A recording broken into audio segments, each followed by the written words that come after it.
Hi guys. Thanks for having me on. I really definitely appreciate that. So yes, I do write for Watchers on the Wall, Westworld Watchers. So cover Westworld when it is in season.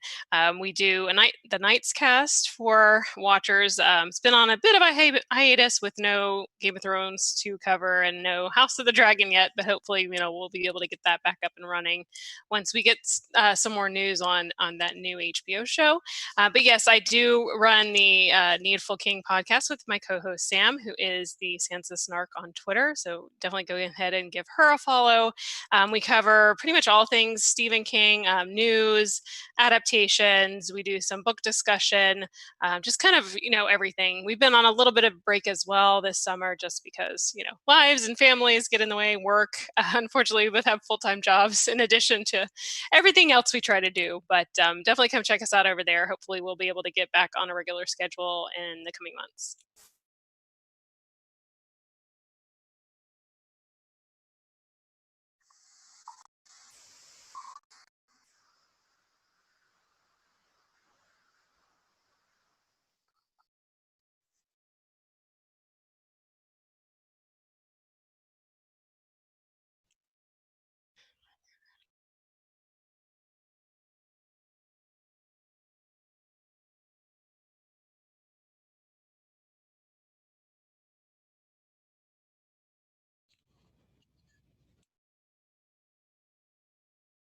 So let's make sure.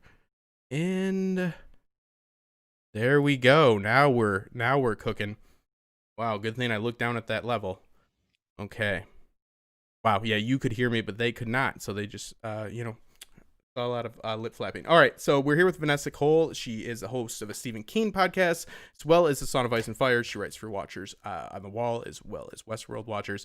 She does beautiful art, and she is somebody that I'm going to look to kind of give us a little bit of a introduction. We all know about Stephen King, but about his works and the way in which he tells a story and what she would recommend for us noobs like myself that have always been very aware of Stephen King, but have never dived into Stephen's work. So Stephen, I believe, was born in 1947 in Maine. His father was in World War II. He had pretty much kind of a not so great upbringing as far as money went. He had a lot of love and not a lot of money going around in the family. So he grew up without a lot of, you know, a lot of possessions per se, a lot of money was not there to be I'm looking for a word that's escaping me here because my mic threw me off very embarrassingly, but yeah, he grew up a little bit under the poverty line, and he started writing with his brother. His brother was a good salesman supposedly, and he was the good writer. He always had his nose in a book. He still supposedly does. He even got hit by a van when he was, unfortunately. So he started writing what they called, I believe, the King Rag. And this was a newspaper they sold in Maine. They sold it for a nickel a piece. And he started there. He started doing reviews, kind of like George R. R. Martin, a little bit similar to his story about reviewing books and stuff like that, and having literary critiques and stuff like that. But he definitely has always had a mind for story and a very rampant imagination. As far as Stephen King breaking into the industry, we know that his mother used to buy books from him for like a quarter a piece, and then as soon as they bought, I believe it's The Glass Floor was the name of the novel, in the early 1973, was picked up by him. It was a short story. He finally had somebody that gave him that acceptance. They gave him that little bit of motivation that he needed to go forward, because somebody other than his mother said that, hey, it's worth something, and he started from there. Would you like to talk about Carrie or any of his early works, or anything that really kind of brought you into being a King connoisseur as you are? Sure. So I'm not sure which I read first. I remember starting at Stephen King stories at a pretty young age. I want to say that it was either Misery or It that was my first entry into Stephen King's world. Both were pretty rough because I think I was like 12 years old. So it's quite an intense story either way for a middle schooler to take on. But I was pretty much hooked from the first story I ever read. I think I read Stand at a very young age as well. Um, Pet Cemetery. My parents were actually subscribed to the Stephen King library, which used to be this like book of the month club, and they would send you one of his novels every month. So they had quite a collection for a long time. And what I love about his writing is that just about any book that I've read of his, even the ones that aren't as good, or especially there are some that he criticizes himself that I enjoy, but they always seem to hook me pretty quickly. Hmm. And then, if I'm not hooked on the first page, sometimes it's kind of a slog to get through. But every one of his stories, there's some way that he just kind of reels me in and makes me want to keep turning the page to find out what happens. So I think, any of the ones that I mentioned would be a good entry because they're just so gripping. It just really depends on your taste, and if you like that kind of horror novel, or if you like something with more like character building. Because he's classified as a horror writer, but he's so much more than that. So many of his stories kind of cross genres, especially if you venture into the Dark Tower series. You've got westerns, you've got horror, you've got fantasy, you've got sci-fi. It's just all mixed up together, which is one of my favorite series of his is the Dark Tower, because you get a little bit of everything. But I would say, like I said, it depends on what you're looking for. If you really like scary horror, and maybe you don't want to delve into this 1,000+ word novel, Misery is a good place to start. The movie's wonderful. It's a terrific adaptation, but the book is equally as good. There are a few changes, but it's not terribly different. So I think that's a really like gripping. You've got the like character work, but you also have kind of the gore and the horror if you like that kind of thing. Um, The the kill and the Shining, thrill. obviously, yeah. If you like haunting, paranormal stuff, The Shining is excellent. Carrie is really good as well. If you like, the kids with supernatural ability type of story. So, any of his big blockbuster novels would be a good place to start, I think. Yeah, absolutely. And I want to touch on a few points there, because the first thing is how you said he hooks you in early. Now, throughout my research, as everybody listening to this hopefully will know, and if you're new here, my research usually, especially for this series, since it's a storyteller for every week, pertains of essentially watching a lot of interviews. And he talked a lot about, through almost every single lecture he gave or anything when it came to act structure, he talked about starting in the middle. He starts in situation, not with a he thinks about somebody in a situation, and then he moves from there. He never starts at the end, because he will always go, that makes me want to puke, because he is in it for his own journey. Now, I will say right away, I admire this man so much more after watching these interviews, as I usually do. Is Dr. Seuss, not Dr. Is Mr. Rogers, Dr. Seuss Rogers. Thank you to my brother for sending me that Dr. Seuss picture today. Put it in my head. Mr. Rogers said, know anybody's story, you won't dislike anybody. But yeah, after knowing his story a little bit more and how he looks at storytelling, he always said that what's the point of starting at the end? Because part of the joy for him is getting there with us. Like, if you don't like his ending, hey, he's like, that's where they left me too. So it's like an imagination of this that comes out through his, through his mind, through his hands, onto the typewriter, blah, blah, blah. But I like that he said he starts with a situation, because that's usually one of the worst ways at any screenwriting teacher, any type of, workshop you take, anything you pay for online these days, they will usually tell you Two Broke Girls is a situation, not a story. Bad way to go. Stephen King has the highest amount of sales as far as just novels go. He has over 70, I believe over 90 maybe at this point, of published novels. He had a pen name that is Richard Bachman. Buckman. I believe it's rumored that he has more, but let's just, kind of just realize how much this guy's actually put out into the world under pen names as well. But he also has the highest amount of adaptations. Like, as you said, check out some of those big films, some of those stories that come from those. I'm not quoting you verbatim, but something like that, right? Like, there's films to accompany these, right?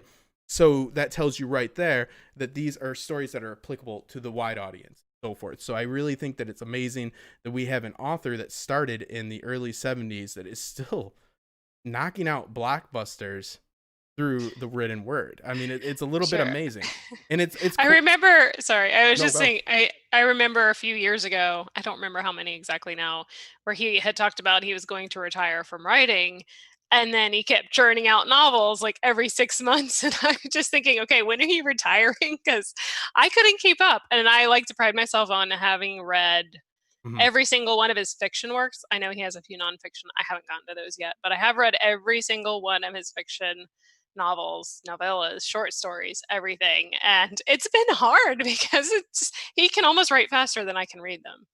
He had a mandate of 2,000 words a day. And now Steven went through quite the artistic binge in something that I definitely, as a DJ relate to, and something that, this content is a part of my life, a part of bettering myself and making myself a healthy person, and not depending on substances or anything like that to help you create. This is something very real that Stephen King went through in his early years. He started off with his arts degree from Maine, and he was a teacher, but as soon as he sold Carrie, which, fun fact, I guess was thrown in the garbage can by him, picked Yep. up by his wife. Yep. Awesome. I mean, tales like this, that kind of makes me believe in a little bit of determinism. We won't go there. But, these type of stories are always amazing to me, and fantastic to hear that he's like, oh, what a dumpster fire this is. And then it just launches his career. And thank God for that. But the point is Yeah. that he I was goes, just sorry. no, I was go. just going to say I think a lot of us can relate because we're probably all the worst critics of our own work, and it takes someone else's perspective to make us really see the worth of it. So I love that story that Tabitha's the one that actually got him to continue working on it and get it published because it really launched his career. Oh, absolutely. And it's something that he got published and he needed money at the time. They weren't doing well themselves. Material properties is what I was trying to say earlier. That's the word. Sorry, the mic went off. So yeah, the mind went blank. But no, I think he has a very intriguing story, but also like Vanessa said, it goes across several genres. And this is really important for me because I think a lot of us kind of shoehorn him in to this, horror thriller of this, medium that maybe doesn't have the highest critical status, meaning, critics aren't looking at this work and saying this, the next Hemingway, this is the next, great novel of the century. So he comes across to some as a little bit lowbrow, but I really think if you look into his career, I saw Shawshank in there. I saw a lot in there. This guy is a chameleon, and he attributes a lot of this to a workload that is unimaginable to me without even his transformation away from the cocaine and booze in which fueled his early years. But he got sober and he was worried the art wouldn't carry on, and it did, and thank God for that. And that's really a good story, I think, for a lot of people. It's an inspiring story, should give you strength. But we see that also he wants to tell stories for himself. Like, he's one of those people that say, if you get a check and you can pay your utility bill, then I consider you to be a talented writer. But there are some people that might snub the nose, right? Might look down a little For bit upon sure. his work. Vanessa, as a connoisseur yourself, and as somebody I have the deepest respect for, what say you? What say you on this topic for his critics? I think it's very unfair to criticize him and shoehorn him into, oh, he's just a horror writer, just gets off on the gore and the just scaring people and making that money to sell his novels. But there's so much more to him than that, and I feel like he's been a little bit vindicated in recent years, and he's had a definite resurgence in his career and people wanting to adapt his works. And I think they're even teaching his books in college classes now, which just makes me so happy to hear, because there is a lot of depth to his writing. It's not just slash and kill and murder, and there's very deep characterization. One of his scariest books, It, has probably had the most profound emotional impact on me of any novel he's written. If you read just the last few pages, and I'm not spoiling anything, but there is such nostalgia and heartbreak, and it just it takes you back to what it was like to be a kid, and you had this group of friends that you thought would last forever, and people drift apart, and life goes on and you lose it, but you always have those memories. In some cases you don't, but it's just it was so powerfully written, and there are parts of The Stand that are the same way with me, that just really bring the emotion out, and it's not just about scaring people. So I think, there's some good themes in his work, and I love the fact that he's a very hopeful writer. He always, despite his sometimes pessimism for the state of humanity today, he does really believe that there is good in people and there is power in people coming together to work for a common goal. Absolutely, beautifully said. And I think it's important to take note that yes, we look at his works, see people, only want to do critical analysis on Jane Austen or something like this, and do literary analysis, and go and actually dissect only certain works. How many times are us film theory students going to look at Casablanca? How many times? So it's so good that these are finally, because he had many students write him throughout the years, I guess, from what I'm getting from these interviews, saying we weren't allowed to submit an essay, a critical analysis. It's like, in my opinion, I don't even care if it's Scream, because first off, it's not, and Scream's all right, fine. But get what I mean? Like, if you can't do a critical analysis on that, and you can't break down that story structure and find something analytical in it, and find something comprehensive within to convey to your people that you're writing to, whether it's to inform or entertain or both, as we do, then why you shouldn't be able to do what you do, in my opinion. So like this whole upper echelons and this hoity-toity stubbing their nose at this, it's like, hey, he made a lot of money. I'm sorry that every book that he writes or every other seems to be made into a blockbuster. But at a certain point, you have to ask yourself, as I've done within this medium, of why do people like other things that maybe you don't think are that great? There's some Yeah, truth in there, a hard truth. right. And it makes me feel like critics maybe don't understand us regular people, I guess. Um, because his stories resonate with people, and if you can't figure out why, then maybe you're too far removed from what it's like, living life like a regular person, you know. And maybe that's something that you need to work on and think about, reprioritizing yourself. But yeah, I definitely hate the fact that people have, turned their nose up at his work, and oh, it's just not good enough. There's not enough meat to his story. It's just, I feel like you're not taking a deep enough reading of what he's writing, if that's Well, the way if you you feel read the about it. verbiage, you know that it wasn't a lyrical prose and there was no cadence to it, don't you know? So yeah, he doesn't write romantically. He doesn't have a rhythm within his words like some He's very authors do. crude sometimes, but But there's a life is reason crude. for it. Yeah, yeah. And I love it. And I love it that we can go and we can enjoy it, because this is my reason that I didn't read his works. I don't know what it was about me, maybe it's why I became a boxer, to prove that I was a man. I was very scared, admittedly, of watching into my early teens, of watching horror. I remember watching the first Scream and being like a little bit like, oh, I don't know. And I was maybe like 13, 14. You know what I mean? Like, that's how much of a wuss I was. Like, I really didn't indulge in it. And I watched Keen talk about this, about the immersion into that medium, meaning the immersion into, fictional, thrillers and horror. And about at a certain age, there's a certain point where, we are able to now as adults look back and be like, okay, so this is a piece, especially us, we can be like, all right, this is a piece of literature. This is his first, second act, third act, blah, blah, blah. But as a child, you're like, ooh, this is a whole new world I'm getting into. And I think that I really regret that I didn't immerse myself in there. And I think that there's a love that must bond somebody to a work like that. And there's something special about that only a child can have that experience with. Now, I can go back now, and I will go back now and enjoy these and respect these. But I think there's that certain hook. And he talks about writing for different parts of people's lives, as well as writing during parts of his life, right? You see a lot of within The Shining, like you spoke of, a lot of writing about children. That's when his children were about the same age and stuff like this. So you definitely see that this is very personal to him, and it's very real to him, as out of this world and magical as it may seem.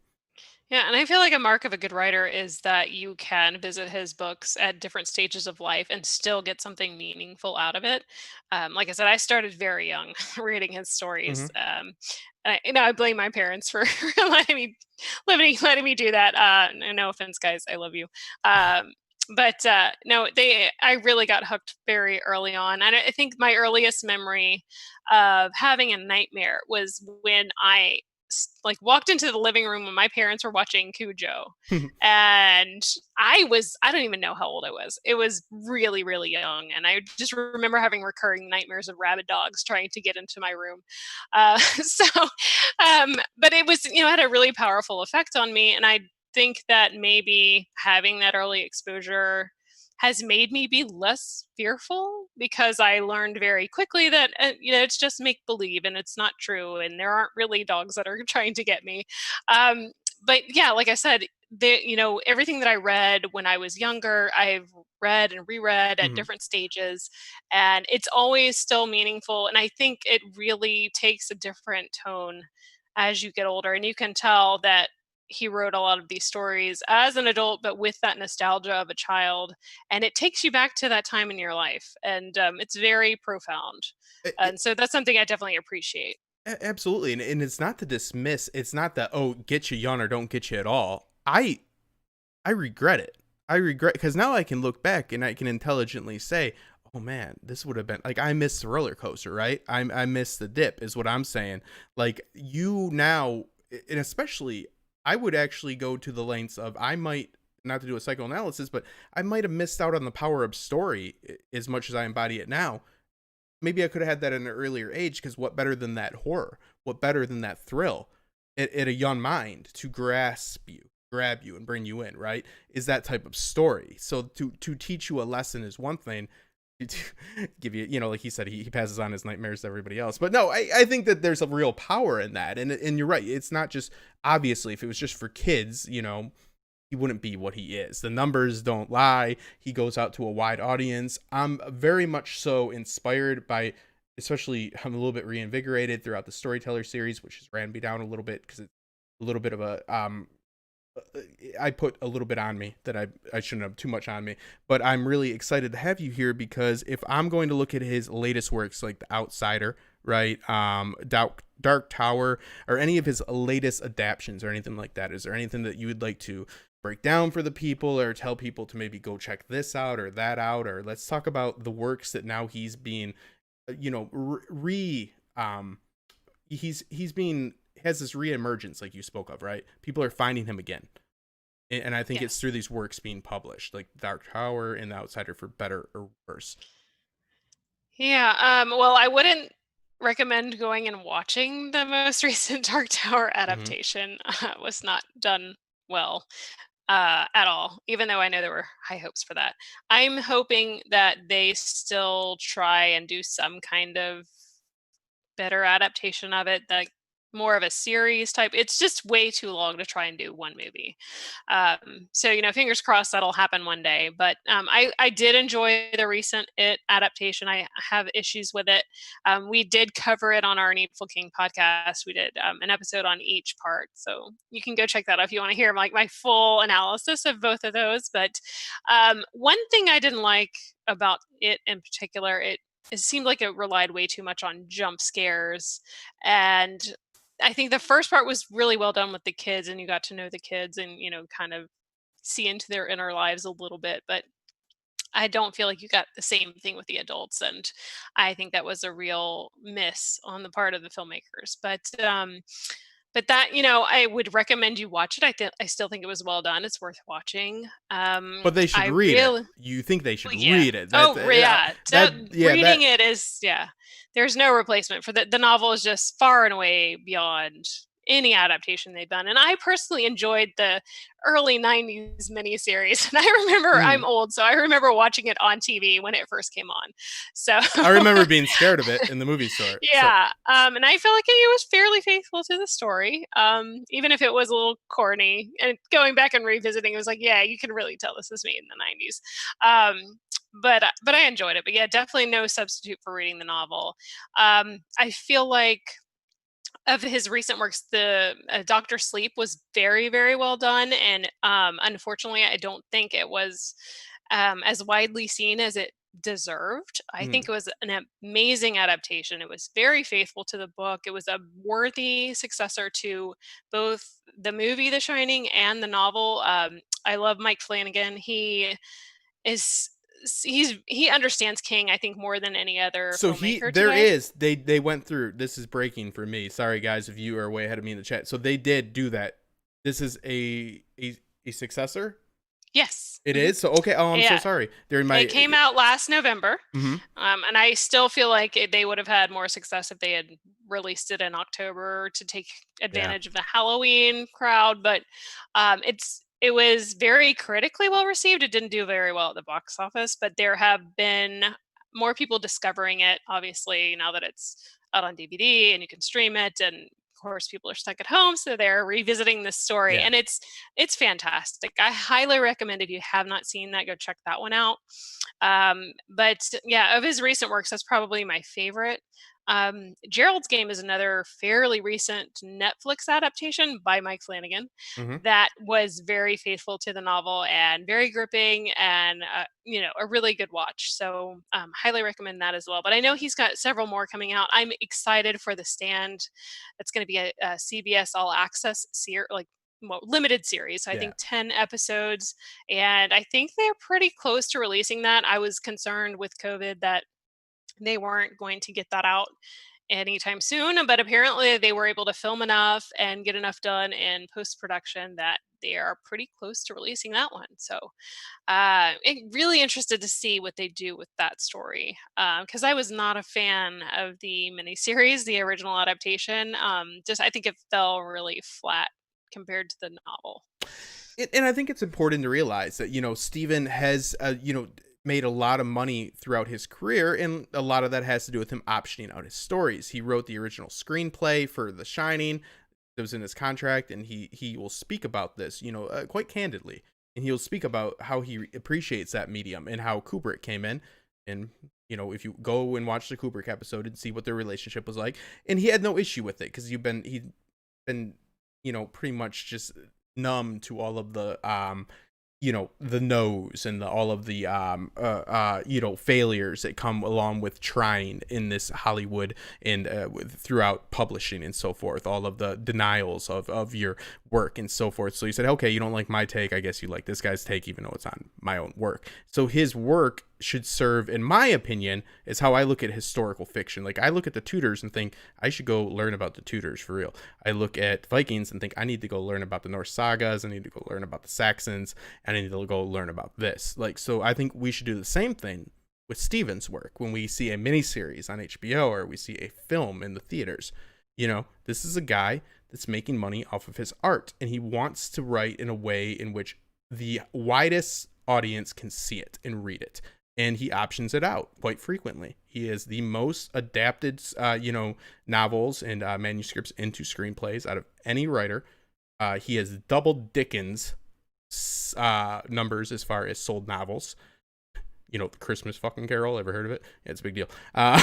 So this is a guy that has a lot of talent, and I think that he kind of gets put under this whole, oh well, yeah, he sells a lot, but he's not all that great. It's like, well, those don't all that match up. We talked about that, but I was interested in what you had to say about his latest adaptations, because I know that The Outsider was on there in Westworld, so I kind of missed it, but I had people in my ear about it, and that I was looking forward to more of his works. And now he's had this famous interview with George R.R. Martin, two guys that I think love story just the same, and they love to go along with these journeys because this is all about how they tell a story. And I feel that Steven, unless he's just the best bullshitter ever, I really do feel like he means what he says, that the story goes, he doesn't start from the end because that would spoil it for him.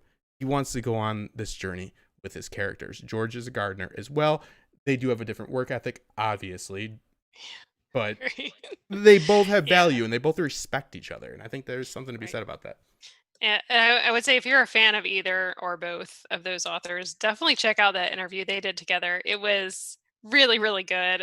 The part that made me laugh the most was probably when George was just asking him, like, "Can you teach me like how you write so quickly and so much?" And then I also got a chuckle, but it was a little bit morbid, about how George had said that one time someone sent him a copy of Misery in the mail, And like, Mm. no, just a copy of the book, implying that they were gonna, I guess, hold him captive until he finished his stories, which is terrible. But George put that out there, and we have not done yeah. it to him. Yeah. So anyway, but no, it's a great interview. But yeah, to your point about The Outsider, yeah, that's another one I forgot to mention that. But yeah, I did watch all 10 episodes, and I really enjoyed it. I was curious as to how they were going to stretch that out to 10 episodes, because I felt like there may not have really been enough story to make it last quite that long. And I think they did a good job with it. There were, some parts that kind of fell a little flat or dragged a little bit too much, but the acting was fantastic. It was a well done adaptation, and I know they had talked about potentially having another season, which I was really iffy about. But with Stephen King's new novella collection, it does have a new story about Holly, who is, featured in The Outsider, obviously, and so potentially they could draw from that for another season. So I feel like, if they have some story to base it on, it would probably go a little better than them trying to just make something up. It, So we'll see. Yeah. and that's also a question that from Steel Rain, one of my patrons. How involved is Stephen King in the film adaptations? Because some are done so well, and others just do not translate as well. In my opinion, don't hit me. Well, we'll never hit you. Never hit you. We don't do that. But what I will say is, from my loose knowledge of the industry, is that once you option something out, you are the creator of the story, Lori. So you give them a story, and then that is adapted for the screen. That is what the screenplay is. Essentially, you don't own all that much, but there is a respect that comes with Stephen's name that I would imagine, this is all hypothetical, that they wouldn't want to bastardize his babies, his Yeah. darlings. Yeah. So I would much. say it really depends on the filmmaker and how much they respect his opinion and Mm-hmm. care about his input. Like I said, I love Mike Flanagan. I think he does a great job, and it's because he has that tremendous respect, and he does want to get his input as he's making the story. So I think that has a huge influence on how much he's involved. But I also But think that there are legally certain not so. well, Like, yeah, legally no, but legally not I so. also think that there are certain people that Stephen King trusts to do his story well, and he's probably more hands off in those cases. Mm-hmm. But yeah, I mean, it's really up to him how much he wants to be involved. And like I said, there are some people that just, this is our story now. We're going to take it and run with it, and we really could care less what you think, which is unfortunate, I think. Yeah, absolutely. I think that, that just reinforces the idea that it's that whole giving this exception and giving this, just appreciation for his work isn't a legal thing. It's a personal thing, and obviously he's at a point where he doesn't need to option out everything he does. So if you do have your story optioned out to somebody, he's probably optioned it out to people he trusts. But Yeah, again, this is a whole bunch of things that we're not in these rooms for.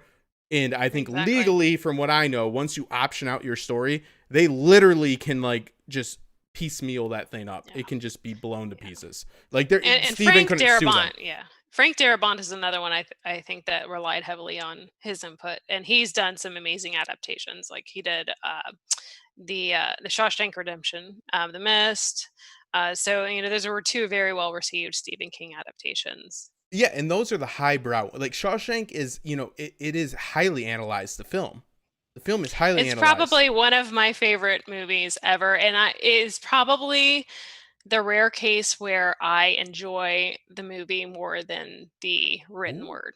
there we go. And So and there you go. yeah. Um, well, what surprises me about Shawshank is that one thing that stood out for me during my research was during one of his interviews, he said, "When I hear exposition over a voiceover, I think, and this is something I'm always stressing on this channel, respect the medium, people." Meaning, if you don't see anything, we were just talking about Denis Villeneuve and Dune, I think that's a good match. I'm not somebody that's read the novels. The people I know that I'm close with that are, very much informed in that area say it's looking like that's going to be a good match. But the point is, if you're reading something that people hold so dear as a literary, piece, do not go and make it this visual piece for no reason other than money. Make sure there's a reason why there's this transition to a visual medium. Don't just do it for the bucks, because it doesn't pay off these days. And the best you can do is just not piss off your base if you're going to go wide concept. So, but Shawshank is something where he has that voiceover for exposition throughout Red the whole time, and it's something that went really well because he said, if you're going to have a voiceover telling me about the internal monologue, should have wrote a book, but that was Yeah, something that they well, stayed true to his source material and was very well received. So there's always these exceptions. There's yeah, no Morgan rule. Freeman could read like a cereal box and make it compelling. So Oh I think yeah. that's your answer right there. Yeah, if I get a blood test, I want Morgan Freeman reading it back to me. Like, Justin, I'm like, how many months? He's like, 3 months. So whatever. And so yeah, and it'll be soothing. But yeah, there's always these exceptions. But what I liked about him is that Steven definitely respects other authors and he respects other mediums. And he says, I've tried my hand at screenplays. I've tried my hand at this. But he also says, I think that the author these days find themselves in this quagmire of the novel, of everybody thinks they're just going to go write a novel, which is crazy to me. I don't know why. Maybe it's because I've failed so many times, because it's just insane. Just go write a short story. But he still publishes on a regular basis short stories. Now they're within a larger book that contains multiple short stories. But I think I really respect that because he sees the foundation of story, and it's just like, start small, build yourself up. Don't try to replicate Game of Thrones or this or that, and do it. And I Yeah. think that he's one of the few authors that still writes short stories that are highly publicized. Yeah. Am I And wrong on I that? think no, definitely not. And I think he really recognizes his limitations and works within what he knows he is very good at. So I think that's why he has really relegated his screen adaptations to other people, because he's tried his hand at it and it hasn't typically gone well, and he's like seen really great success with allowing other people to kind of take and run with it, people he respects, people that he trusts. And so I like that about him, that he's not just all about, oh, it's all about me and I need to have control over every single thing that gets put out there. He knows that, his value is in telling the story on the page and then letting someone else kind of take it and run with it, and turning it into something really compelling to watch on the screen. And I think that speaks to what Steel Rain Laurie's question was earlier, to add on to it, beautifully put, that it's not the same. He realizes it's not the same. So he can option it out. And of course, due diligence, don't give it to some crazy person, or not crazy in the wrong way, always that thin line in Hollywood, but give it to somebody that's going to do it the justice that you think it deserves. But also he's not dabbling in that too much. He thinks, go ahead with it, because now this isn't the same product. One of the things that I did like about his actual body of work is that he takes a lot of time in developing these stories within a world, just like another author that we know. But he's also quite the chameleon, in the sense of, we see him jumping around quite a bit, and he lends that to general enthusiasm for his craft, meaning he writes because he's going on this journey, this imagined journey, and he's going on it every single time. That's why he's able to knock him out, because he can't wait to get to right, like he can't literally wait to get to the end. And he's going to have this this culmination of all these events that he's imagining. But he also is somebody that is coming out, and he's kind of breaking the mold as far as literary critique goes and aspects like that, because we see Stephen come out and actually endorse other authors and other projects, and now people are actually using his name with some respect on it. So I think that when we're looking at Stephen's work, if you're gonna suggest maybe a set of books or a contemplation of short stories, like where would you where would you say, Justin, you go ahead and this is where you should If I'm thinking of a short story collection, I think Skeleton Crew is amazing. There's horror, obviously, but there's a lot of like sci-fi mixed in. It's a very interesting set of stories to read. And I think it's one of the earlier ones that I read of his. And there are some that have like continued to stick with me for decades. So I think that's a great one. But like I said, there are some I think that are just really peak Stephen King, as a good introduction. Like I said, Shining is amazing. I love that one. Mm. Carrie's great. It just depends. If you want a somewhat hopeful ending, there are certain stories that are probably better than others. I think Pet Cemetery is fantastic.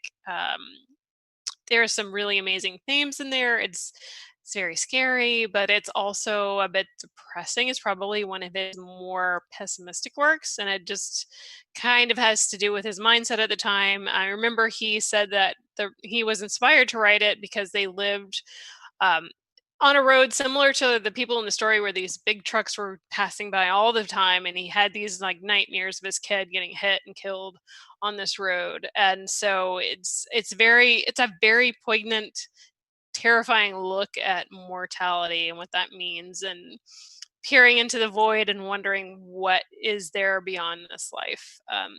But it's a, it's a good place to start if you want the kind of scary Stephen King Mhm. experience.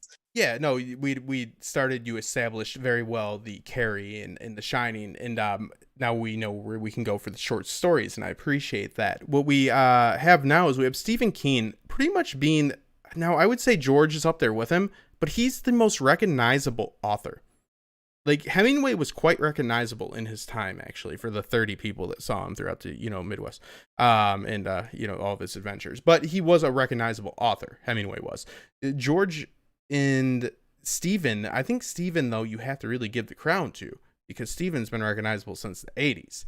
And people come up to Stephen when he's with John Mellencamp, who we did an opera with, and ask Stephen for a freaking autograph. So there is a certain amount of just us knowing him.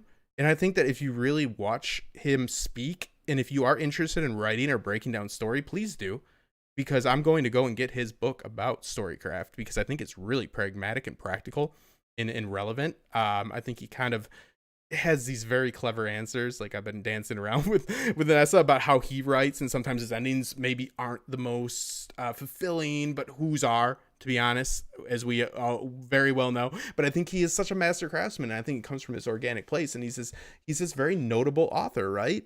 Like, who else would you put up besides George with Steven? I'm putting you on the spot, but is there really even anybody? Dean Koontz he has a relationship No, with? No, but I it's mean, I know different. It's he different. values Dean Koontz writing, and I have read Dean Koontz, and I enjoy his stories, but they don't have anywhere near the depth. I don't care anywhere as near about the characters as I do with Stephen King's characters. Yeah.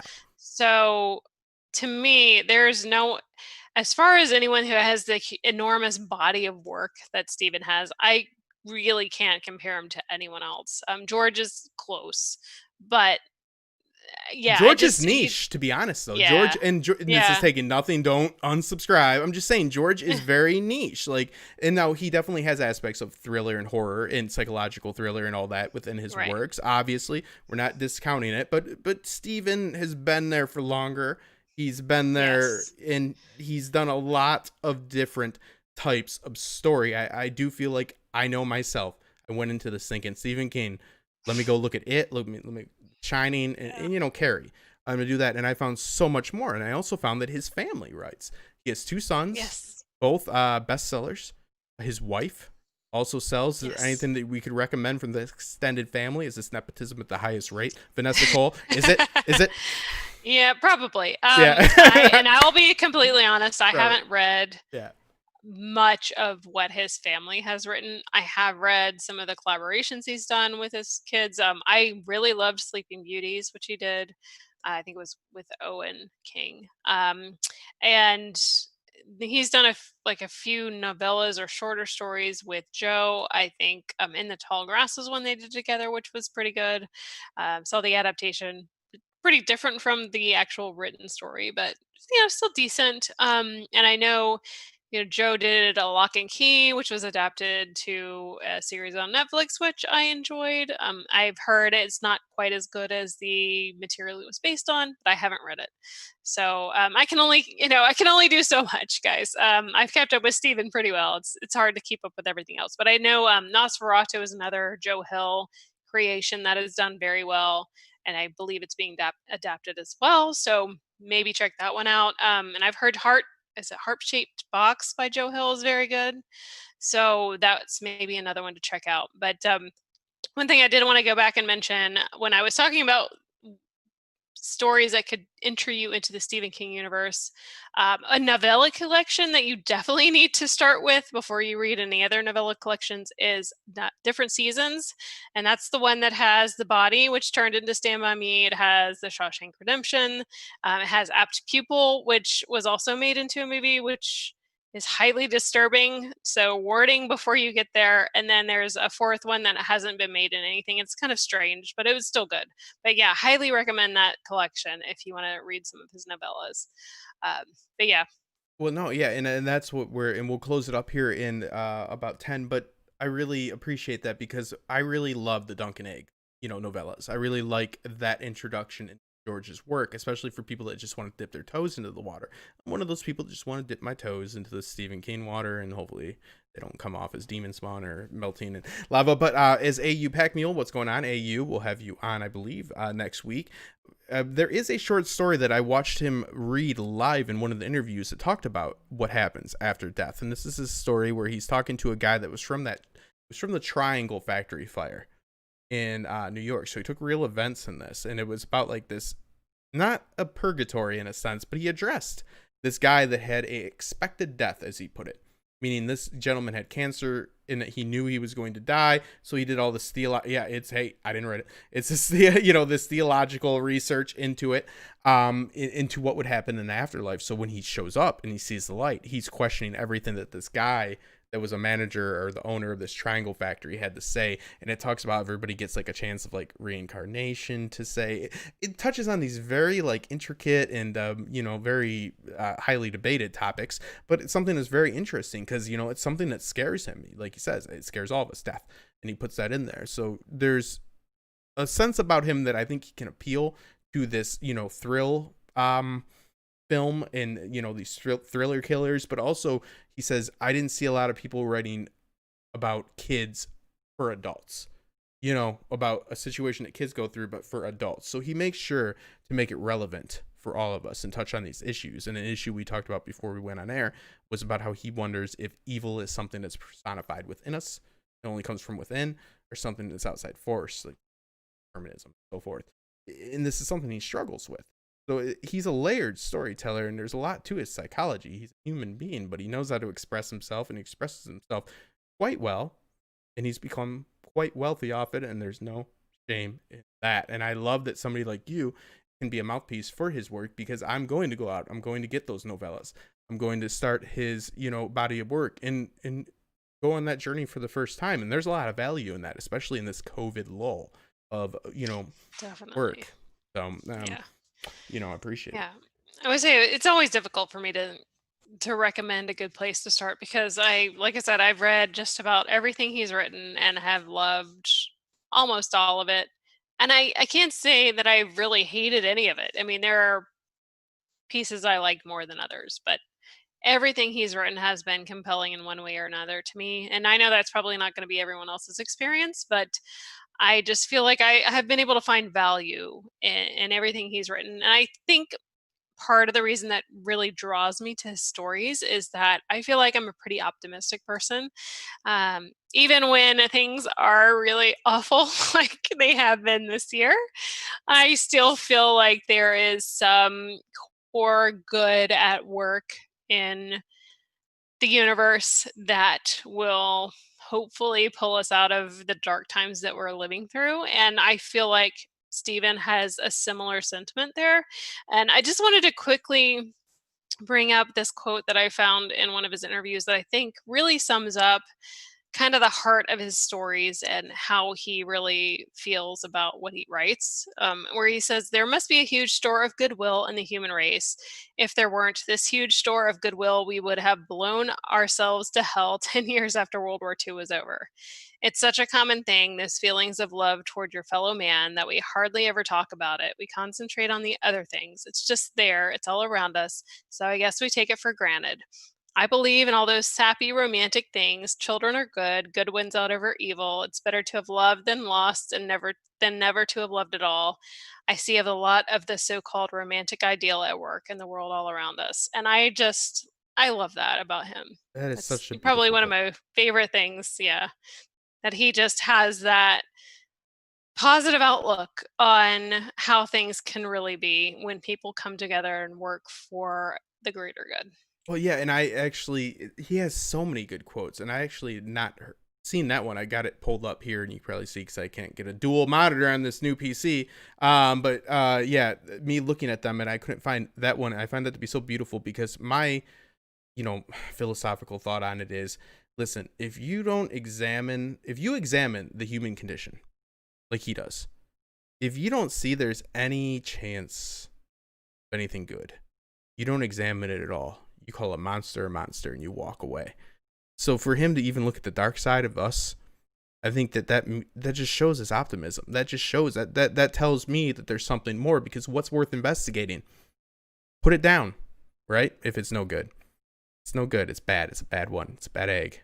So I think he definitely sees the layers and he explores the darkness, but it's better to know that monster and know that monster can, exist within all. So we don't look for that monster box, right? That very overt, prevalent monster box that comes along, and we fall and get steamrolled by it every single time. Right. So I think it's a very, I think that, people that are willing to explore the bad have no option other than to see the good, else they would see no worth in spending time on the bad. Because what's the Exactly. point And of I that? feel like without knowing the darkest part of humanity, it's harder to see the light side. And I think that he is really, really good at exploring both of those. And he gives the best quotes about writing, like, ever. Like, if you read a bad, like, ending to a story, he has, like, the perfect, like, line for it. Like, that whole, they left me at the same place. I'm like, oh my God, you're a victim too. Like, it's so perfect though, but it really does embody his journey to a point. And I think that, like, there's this quote, not verbatim, about if you paid your utility bill with a check you got from something you wrote, then I think you're talented. And that's him giving, a little bit of credit to people that have made a living out of it, because he knows how hard it is. He was sitting there teaching English and had a car that was broke down, got a check, they had their phone shut off, and his wife called him and there was a telegram from a publisher. They gave him $2,500 and he spoke about it like it was $1 million, right? And that changed his life. So just give respect where it's due. And I think that Stephen's one of those authors, besides George R.R. Martin, which we love, obviously, in Game of Thrones, has made a central figure in all of our lives. But Stephen has been there for quite a while, whether or not you're like me or Vanessa, because I'm somebody that always knew he was there but never looked his way. And Vanessa's somebody that looked his way right away. So I'm looking forward Definitely. to turning my head to Stephen. Good to know. And if I may be so indulged, I just wanted to give a little excerpt. Sorry, I recently reread The Stand, which, like I said, is one of my favorite novels of his, and I highly encourage you to go read it. Especially, read the uncut edition, which is the one I read recently. And I loved the foreword to this that he put in there, because when he originally published it, he had been encouraged to cut a ton of material. Yeah. He cut it down big time to get it into a publishable form. And then once he became more popular and more well known, he had the leeway to really publish it the way he wanted to originally. And then he kind of updated it as well for a more modern audience, which by modern I mean early 90s, Yeah. but still. The foreword is amazing. And there's this one part of the foreword that has always stuck with me. So if you're a writer or an aspiring writer, this is going to be really enlightening, I think. So he says about why he did this. He said, if all the story is there, one might ask, why bother? Isn't it just indulgence? It better not be. If it is, then I have spent a large portion of my life wasting my time. As it happens, I think in really good stories, the whole is always greater than the sum of its parts. If that were not so, the following would be a perfectly acceptable version of Hansel and Gretel.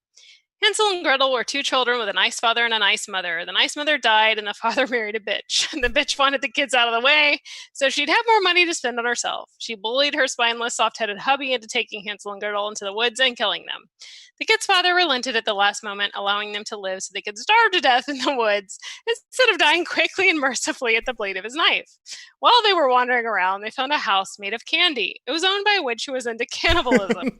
She locked them up and told them that when they were good and fat, she was going to eat them, but the kids got the best of her. Hansel shoved her into her own oven. They found the witch's treasure, and they must have found a map too, because they eventually arrived home. When they got there, Dad gave the bitch the boot, and they lived happily ever after at the end. I I love it. don't know what you think, but for me, that version's a loser. The story is there, but it's not elegant. It's like the Cadillac with the chrome stripped off and the paint sanded down to dull metal. It goes somewhere, but it ain't, boss. And I love that so much. That is just quintessential Stephen King to me. And that is, oh my God, thank you so much, because that is such the vibe that I've gotten off him. And if you guys are struggling in any way to create anything, please watch. And I'm going to get his book on storytelling, meaning like it's not a screenwriting book, but it's a story crafting book. I'm blanking on the name as of right now. But there seems to be a practical and pragmatic way in which he goes about things, and he's able to like what he just did was what every film theory student wants to be like I said earlier. Casablanca, we've all seen it, we know it's been remade a bunch of times, and yes, it's kind of the same old threads over and over again. These narratives tend to go in the same direction, but there is a cadence to it. There's a slight little poetic sense to it, even in a non-poetic man like King himself, very brash, but that's his way of being poetic. That's his way of conveying a message, and it's worth saying because we've all been saying the same thing generation through generation. Why are we here? What have we done? It's a series of change that we look for stability in, and he can bring it out, and I think that it's brilliant. And he is the most soft-spoken, brashly spoken contradiction I've ever seen. His interviews have been some of the best I've watched for this preparation for this series, and I couldn't have a better guest on. Vanessa Cole is somebody, and I gotta ask you, do you have any King-inspired art? I do. So definitely head to my website. It's vikacoleart.com. I do have some Stephen King inspired art there. Would probably like to do more. Just, it's one of those things where you get inspired to do certain pieces. And if I had all the time in the world, I would get around to everything I wanted to do. But yeah, definitely check it out. I feel like I've been a little bit more prolific through this whole COVID experience as far as art goes. I've had a little more time to draw. But yeah, I mean, I'm hoping to do more for sure. Well, we definitely appreciate what you've done, and I've just linked it in the chat, and it's in the information below. Please check Vanessa out. You probably are reading Vanessa's insights onto some of your favorite shows, whether you know it or not, or whether it's coming from the actual source or not, sadly enough. But you kind of set the trend for what the vibe is on some of our favorite shows, Westworld and Game of Thrones, and hopefully House of Dragon coming soon. So, no, you have Fingers crossed. Yes, it is. It's coming. It's going to be there. I think it's going to be there. They ordered a series, so and that does happen, people. Not everyone needs a pilot, trust me. So it does happen. But no, Vanessa Cole is such a influence to me and such an inspiration. You create beautiful art, which is a medium that my hands just can't do. And I love looking at your pictures, and I love recently your John book only incarnation. Thanks. Whatever the right word is. Appreciate But yeah, that. that was so beautiful. It was like, I'm like, he looks familiar, and then we were debating in the comments whether it's Keanu or something. I'm like, I don't know what it is. I don't know. I'm like, but it's something that I like so much, and I felt like It's an amalgam of different influences. I'll just say that. Well, it's organic and it's beautiful though. That's what I love about it. I'm like, I can't put a pin on it because I don't, unless I can, get a hive mind going here, we can't get it going. So yeah, so thank God we can't have that, but we can connect through the internet. Stay safe, people. If you want to support creativity, go to patreon.com. $3 a month makes a hell of a difference for me.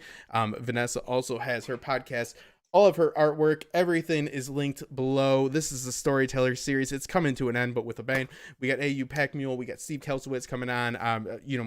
We're going to end it off right, and then we will convert these to podcasts. Better fit for anyways. And speaking about podcasts, make sure to check out Vanessa's. We see you guys next week with AU Pack Mule. We'll play you out, and Vanessa, you will still be live.